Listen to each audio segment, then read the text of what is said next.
You come home after a long, exhaustive day at work and just want to relax. You sit down at your computer and launch your favorite game. Suddenly, an entire world appears on your screen. On one hand, absolutely fantastic. On the other hand, given the capabilities of modern computers, it is sometimes even difficult to distinguish it from the real one. In this world, you can be anyone: a researcher, a monster slayer, a city builder, a racer, a commander, a farmer, or even just a stone. Modern games are sometimes striking in their capabilities, and at the heart of every game is a game engine, which is responsible for showing you a realistic picture, changing the weather at the right time, calculating all the actions of enemies, and building all dialogues with characters. In this season, I have already told you several times about various engines, for example, Red Engine or Source Engine. In this episode, we will talk in more detail about game engines, their history, and the two largest players in this field, and how their competition has changed the entire industry.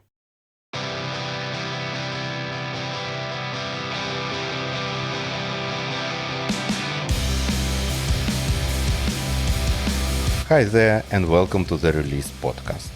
Today technology surrounds us everywhere, and we can't even imagine our lives without it. But every technology started as a bold idea in someone's head. In this podcast, we talk about the technologies that have changed our lives and the people who invented them. My name is Rival. Hi.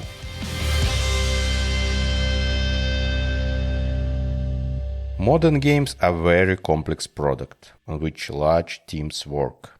Of course, there are also those that are created by one or two people. But even such games, in terms of complexity and technology, will be far superior to games created, for example, 30 years ago. And in order to speed up and simplify the development of new games, game engines exist. Initially, all games were written from scratch. Programmers had to write everything themselves: graphics rendering, sound processing, and input handling for devices like joysticks, keyboards, and mouse. But over time, it became clear that rewriting the same code over and over makes no sense. Instead, developers began breaking games down into reusable components, creating modules that could be used across multiple projects. In simple terms, a game engine is a collection of technologies and tools that help developers create games. The set and complexity of these tools can vary from engine to engine. For example, it can include modules for graphics, physics, sound, artificial intelligence, networking, various development tools such as level editors. Often, game engines appear based on successful games. If a game introduced a system that was convenient and well received by players, it makes perfect sense to reuse it. In the early days, game engines were typically designed for specific game genres. After all, the physics, user interface, and world logic in a shooter are vastly different from those in a racing game. But today many game engines are moving away from this, and they can be used for different types of games. And not just games. Modern game engines are now used for different simulators. For example, for pilots or surgeons, data visualization, architecture and design, and even filmmaking.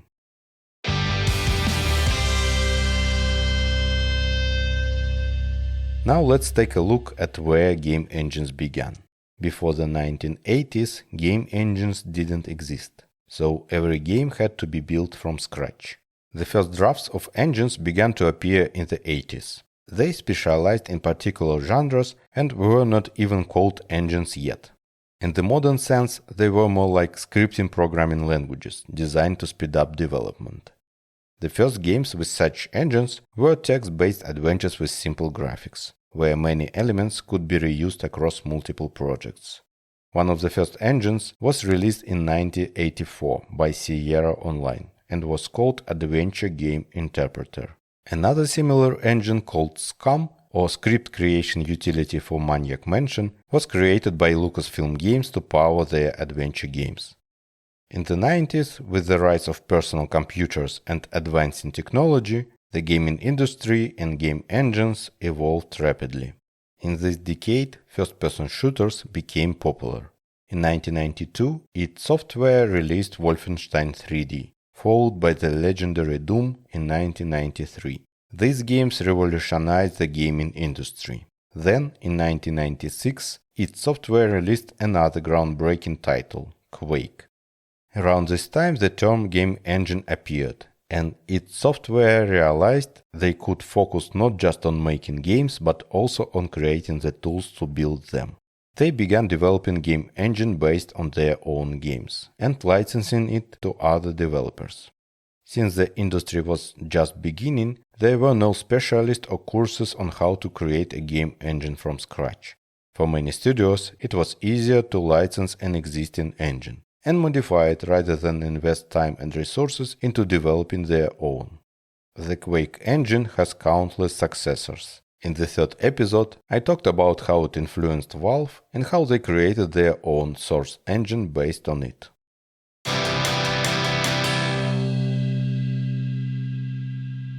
Around the same time, the story of another engine began, which would eventually become one of the most popular today. Its author, Tim Sweeney, was born in 1970 in Potomac, Maryland. From a young age, he was interested in various mechanical and electrical devices, and even built his own go-kart. At 11 years old, he started learning programming and experimenting with making his own games. He also had a natural talent for business. As a teenager, he mowed the lawns of wealthy neighbors for half the cost of a professional service, and thus earned quite a lot of money. In 1989, he enrolled at the University of Maryland and founded Potomac Computer Systems, initially focusing on computer consulting. At the same time, he developed a text editor called ZZT for writing software. He didn't like any of the existing editors, so he decided to build his own. During the day he studied at university, at night he wrote code. But eventually he got bored with it and decided to turn the editor into a game instead. The result was a simple action-adventure puzzle game. After its release, he started selling 3 or 4 copies a day, which brought him $100 daily. Realizing he could actually make a living from this, Tim shut down his consulting business and rebranded his company as Epic Mega Games.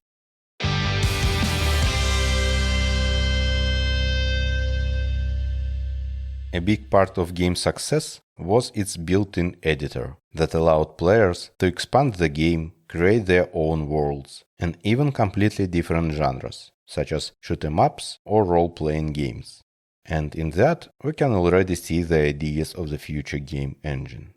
After that, a small team of developers, artists, designers joined him, and they released several more games. Then, in 1995, Tim began working on a game engine that would form the basis of their first-person shooter. That game would be called Unreal, and the engine accordingly Unreal Engine. Both the game and the engine were released together in 1998. The company went through yet another name change. This time they became Epic Games. The released engine competed with the one from id Software, but unlike their rivals, Epic didn't just offer the engine's source code. They also provided full support, discussion on improvements, and updates. And some developers said that licensing Unreal Engine was easier than the engine from id Software. By the way, the cost of the engine from Epic Games reached $350,000. Over the years, new versions of the engine were released, bringing new features, major improvements, and support for game consoles. Many well-known games were built on Unreal Engine, including Deus Ex, Duke Nukem, Splinter Cell, BioShock, Mass Effect, XCOM, Harry Potter, Lineage 2, and many others. Epic Games themselves, in partnership with Microsoft, released a new shooter, Gears of War, on the third version of Unreal Engine. But already in 2005, a new competitor emerged, one that would change the market entirely. And it did so by focusing on a group of developers that had been largely overlooked up until that point. I am talking about indie developers.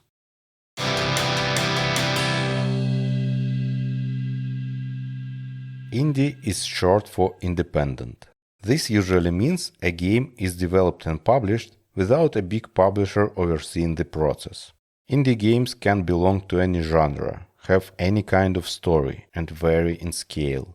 But what unites them is that they are created and released by the developers themselves, without interference from a major company. In previous episodes, we've already talked a bit about relationships between different game studios and publishers, and we will definitely return to this topic in future episodes, because it's a pretty important part of the industry. So let's briefly go over how these relationships typically work. Developers are those who make a game.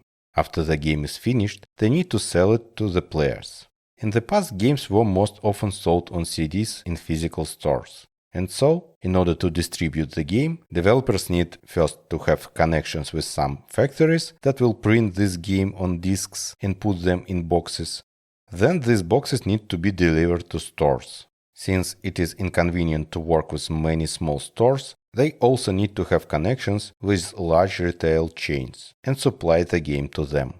On top of all of that, in order for the game to be bought, it is necessary to advertise. That means to have connections with advertising agencies. And you must have all these connections in different countries. And you probably want to sell games with localization in other countries, because not everyone knows English. By the way, we also talked about this in the episode about CD Projekt Red and how they turned from a localization company into a famous game studio.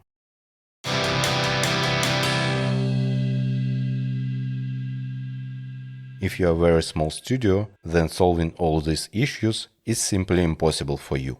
Even for large studios, it is also sometimes more efficient to focus entirely on development and not think about other issues. That is how game publishing became a separate business. Of course, with the rise of the internet, things changed a bit, but we will get to that a little later. Publishers take a significant cut of a game's sales. So the better a game sells, the more profitable it is for them. And sometimes this leads to negative effects. For example, instead of supporting unusual or experimental projects, a publisher more likely chooses an understandable project with familiar mechanics, one that players are guaranteed to buy. Publishers very often do not like to take risks, so they choose proven paths. Since they are the ones funding development, covering marketing costs, and ensuring the game gets made, they need to be confident that the sales will not only recoup their investment, but also turn a profit. And because of that, they often control the developers, dictate them their terms. They might force a studio to remove certain unconventional features, change the genre entirely, or even rush the game to meet a specific release date. As a result, developers are forced to compromise, cutting some content, scaling back their vision, and sometimes releasing unfinished, buggy games.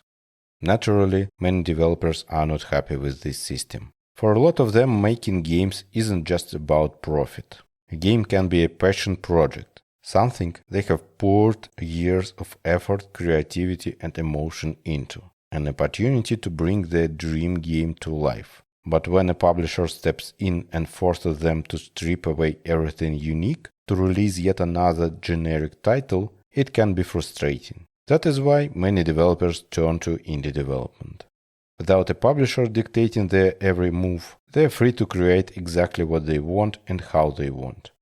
With the rise of the internet and spread of PC gaming, things became much easier for indie developers. For example, there was no longer a need to sell games in physical stores. Instead, everything could be distributed digitally, through platforms like Steam. Steam has done a lot for the popularity of indie. One of its such features is the early access. Players could pay for a game in its early development stages, sometimes even in alpha, and developers could use the funds to complete the game.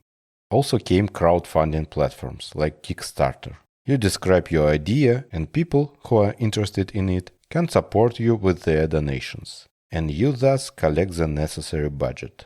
Even for quite large projects, the necessary amounts were raised in this way.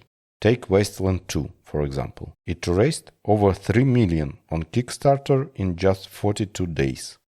Today, indie development is quite popular. Of course, it also has its own challenges, and not every game is something unique. But many players feel that the most innovative and creative ideas now come from indie studios. Perhaps this can be compared with the art house cinema in a sense. And indie isn't just small niche projects. The best-selling video game of all time, Minecraft, started as an indie game. Even major corporations have taken notice, and some have started creating small, independent studios within their larger structures. These teams operate with creative freedom without corporate interference, a kind of hybrid model, and it has led to some quite interesting games. But now let's get back to our story into the year 2002.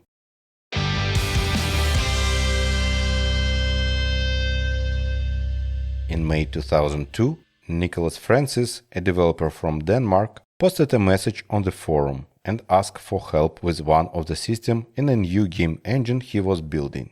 A high school student in Berlin, Joachim Ante, responded to this offer. At that time, he himself was developing his own game engine.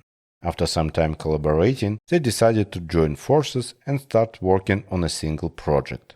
A few months later, a third co-founder, David Helgason, joined them, and together they created a company called Over the Edge. Their central idea was to create a game engine and license it to indie developers. At the same time, they wanted to release games based on this engine to showcase its capabilities. From the very beginning, their goal was to create an accessible engine. As I've mentioned before, the technologies that existed at that time often cost huge money. And on top of that, developers sometimes had to go through an interview to prove that their project deserved to be licensed with the engine. As you understand, with this approach, entering the industry was very difficult. But by this point, there were already plenty of developers who had grown up playing video games and now dreamed of making their own. Sure, they could build an engine from scratch, as id Software did, for example, but this required a deep technical skill set and was not interesting to everyone. The new company, Over the Edge, plans to offer its engine to such developers. Those who have small projects, no huge sums of money, but a desire to create games. In March 2005, they released their first game, Goo Ball. Built on their yet-in-progress engine, it was an arcade video game in which the player controlled an alien inside such a ball. This ball rolled on various surfaces and the player needed to collect gemstones. Commercially, Goo Ball wasn't a success, though it did receive some positive reviews. But that wasn't really the point. More importantly, it demonstrated the capabilities of the engine and brought in at least some money to continue developing the engine.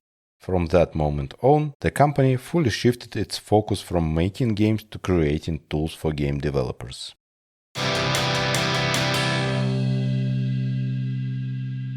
In the summer of that same year, the first version of the Unity engine was released. At the start, it was only available on macOS, and developers could only create games for macOS. The user base was small, but little by little, its popularity began to grow. Unity focused on making game development as simple as possible. It cost $200 for a basic license and $1,500 for professional one. Compare that to the hundreds of thousands of dollars for other engines. And there was no need to go through interviews. Anyone could simply download it from the website and start developing. With each new version, more features were added, bringing Unity closer to the capabilities of professional game engines. But the next big breakthrough happened in 2008. That was the year Apple introduced the App Store for the iPhone. While most other engine developers didn't take mobile gaming seriously, Unity saw an opportunity. And they were right. This decision would make Unity the main game engine for mobile platforms. Then, in 2009, Unity released a version for Windows, which further expanded the audience. And in 2010, they took another major step to simplify game development. They launched the Asset Store.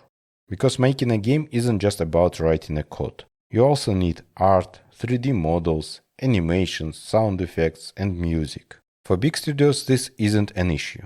They have teams of designers, animators, and composers. But for indie developers and small studios, it can be a problem. That is where the Asset Store came in. It is a marketplace where developers can buy all the assets they need for their games. On one hand, it made game development easier. On the other, it gave artists and creators a way to monetize their work.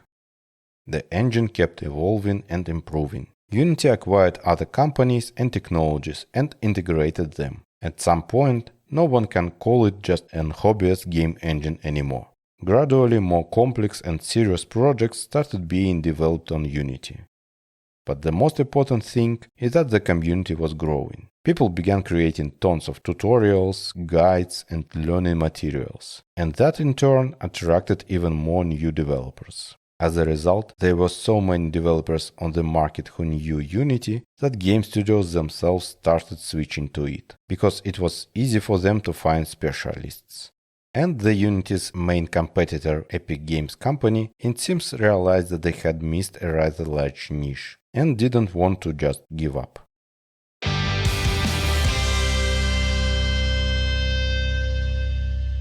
In 2014, Unreal Engine 4 was released. The development of this version had taken 11 years, and once again, a whole range of new features had been added.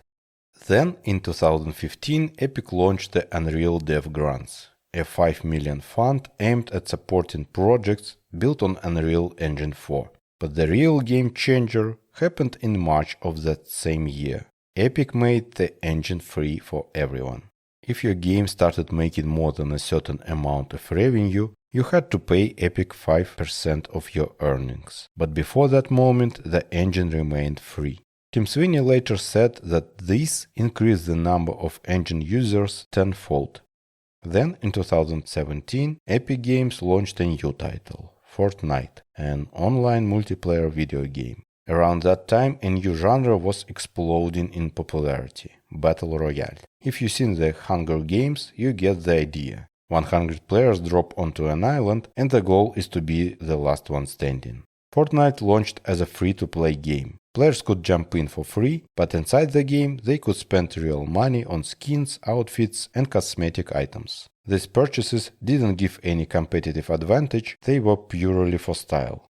And Fortnite became a huge success. It drew in over 125 million players in less than a year.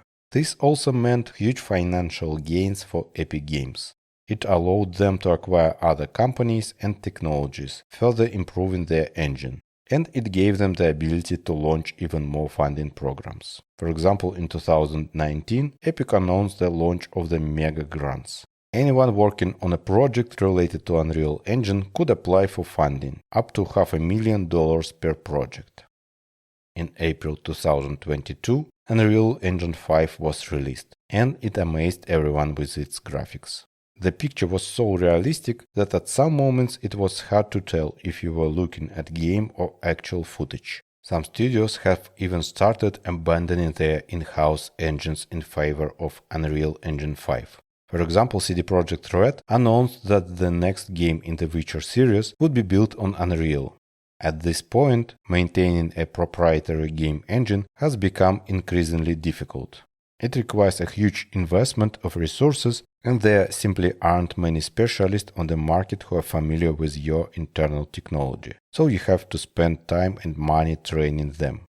Meanwhile, Unreal Engine has expanded far beyond just gaming. It is now used in film and television too. Shows like The Mandalorian, Westworld, and many others have leveraged Unreal to create virtual environments. Overall, things are looking good for Epic Games and Unreal Engine. That said, in September 2023, there was a rather large layoff. The company was left by 870 people. But now let's shift our focus and see what's going on with Unity.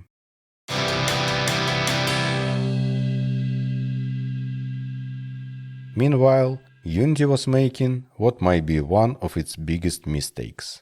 In 2014, one of the company's co-founder, David Helgason, announced that he was stepping down as CEO and his place would be taken by the former CEO of the game company Electronic Arts, John Riccitiello.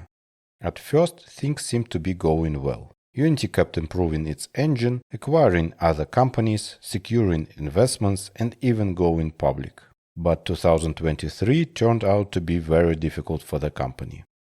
First, the company laid off about 1,000 people during the year, then another 1,800 people in January 2024. But the real disaster came in September 2023, when Unity attempted to change its licensing model. On September 12, the company announced a new runtime fee set to take effect the following year. Under this new policy, developers would have to pay between half and 20 cents for every new installation of their game on any platform supported by Unity. For many small studios, this completely broke their financial models and threatened to push them into serious debt. At the same time, the system for calculating installations itself was unclear. The announcement left developers with a ton of unanswered questions. The backlash was immediate and massive. Some studios wanted removing their games to avoid paying the fee. Others began actively searching for alternative engines. It seems like Unity had just pushed away its most loyal user base, indie developers and mobile game studios.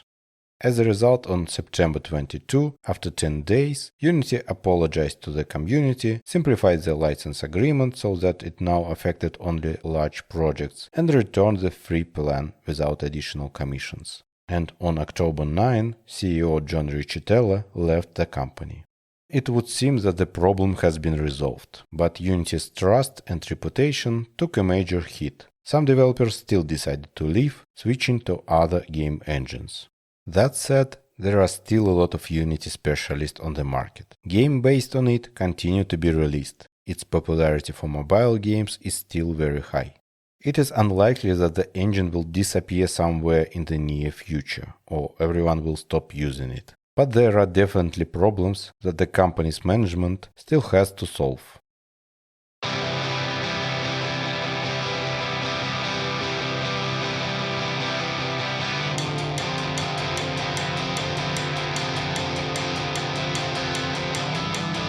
What can we take away from these stories?